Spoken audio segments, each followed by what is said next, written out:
High, কেমন আছো তোমরা সবাই? আশা করছি খুব ভালো আছো। আমিও খুব ভালো আছি, তাই চলে এসেছি আজকে আবার একটা নতুন ভিডিও নিয়ে। আর চলো আজকে আমি কি বানাবো সেটা তোমরা প্রথমে দেখেই নিলে। আজকে আমি বানাবো 1 প্লেট ফুচকা। আর আজকে কিন্তু আমি জল ফুচকা বানাবো না, আজকে আমি বানাবো দই ফুচকা। তার কারণ আমার কিন্তু দই ফুচকা খেতে খুব ভালো লাগে। আমি কিন্তু তেঁতুল জলটা খুব একটা খেতে পছন্দ করি না। তাই দেখো, ফুচকাগুলি রাখার জন্য প্রথমেই আমি একটা ছোট্ট প্লেট বানিয়ে নিয়েছি এবং দুটো বাটিও বানিয়ে নিয়েছি। এই বাটি দুটিতে আমি চাটনি রাখবো। এরপর আমি কতগুলি ফুচকা বানিয়ে নেব, হাতের সাহায্যে গোল গোল করে ফুচকাগুলি বানাবো।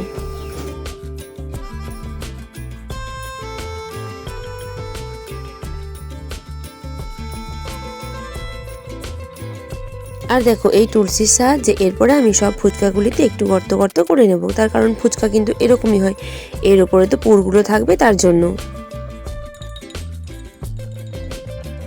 এরপর আমি একটু একটু করে মাটি দিয়ে এই ফুচকার ভেতরের জিনিসগুলো আমি বানিয়ে নেব। আর ফুচকা খেতে ভালোবাসছে না এমন মেয়ে কিন্তু কমই আছে, কিন্তু জানো তো আমি না 10টার বেশি ফুচকা খেতে পারি না। আর তেঁতুল জলের ফুচকা আমি খুব একটা খাই না, আমি কিন্তু দই ফুচকা বা সস দিয়ে ফুচকাটা খেতে পছন্দ করি। দেখো, আমার কিন্তু ফুচকাগুলি একদম ভালোভাবে শুকিয়ে গেছে। এরপর আমি এগুলিতে কালার করব, তার আগে আমি সবগুলিতে প্রাইমার কালারটি করে নিয়েছি।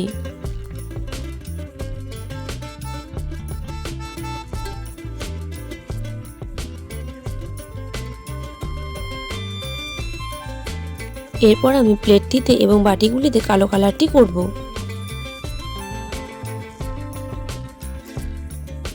এরপর ফুচকাগুলিতে আমি ফুচকার কালারটি যেমনটা হয় তেমনটাই করে নেব।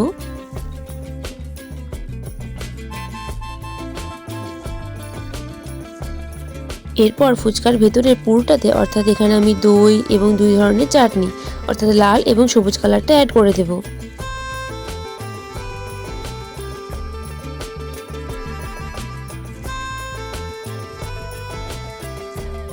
এরপর আমি চাটনিটি বানানোর জন্য দেখো দুটো বাটিতে আঠা রেখে দিয়েছি। এরপরে আমি আঠাগুলিতে কালার করে নেব। একটিতে আমি লাল কালারটি করব এবং একটিতে আমি সবুজ কালারটি করে নেব। এরপর আমি একে একে সবগুলি প্লেটে সাজিয়ে নেব। আর দেখো, আমার কিন্তু এখানে দই ফুচকা রেডি হয়ে গেছে। আর জানো তো, এই ফুচকাটা দেখে আমার আসলেই আসল ফুচকা মনে হচ্ছে এবং খেতে ইচ্ছা করছে। তাহলে আমার বানানো এই মাটির দই ফুচকা তোমাদের কেমন লাগলো কমেন্টে কিন্তু অবশ্যই জানিও। আজ তবে আসি, টাটা।